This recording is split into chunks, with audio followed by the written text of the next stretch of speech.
Tous les vendredis, tous les samedis, tu es jugé. C'est-à-dire que tu peux bosser très bien ton marketing, tu peux bosser parfaitement tes finances, tu peux travailler tes partenaires, mais le week-end, si ton équipe fait de la merde, bah on considère que t'es nul. C'est là où c'est complètement fou, c'est que si tes résultats sont bons, t'es porté au nu, s'ils sont nuls, t'es la pire des merdes. Si tu veux, les clubs de foot ont pris des directeurs sportifs parce qu'ils ont considéré que les entraîneurs étaient des sopalins qu'on prenait et qu'on jetait au bout de 2 ans. Bah, du coup, pour garder une forme de continuité, tous les clubs ont dit on va mettre un directeur sportif qui lui reste, définit une vision et une politique, et finalement, l'entraîneur est une sorte de consultant que tu fais intervenir ponctuellement avant de t'en séparer quand t'en as marre.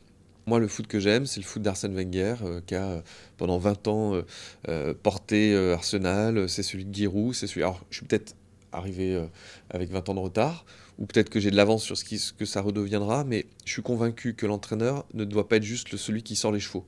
Quand tu lui donnes ce pouvoir aussi, je pense que tu lui donnes aussi un poids supplémentaire dans le vestiaire. Parce que quand ça se passe mal dans une équipe, quel est le grand jeu des joueurs? Les joueurs, ils savent que c'est l'entraîneur qui est sur un siège éjectable. Donc à un moment donné, on dit le vestiaire a abandonné, a lâché son entraîneur. Et puis qu'est-ce qui se passe? Le directeur sportif avec le DG décide de sortir l'entraîneur et ils en remettent un nouveau. Et donc le pouvoir est aux joueurs. Moi je crois que le pouvoir, on doit le redonner aux entraîneurs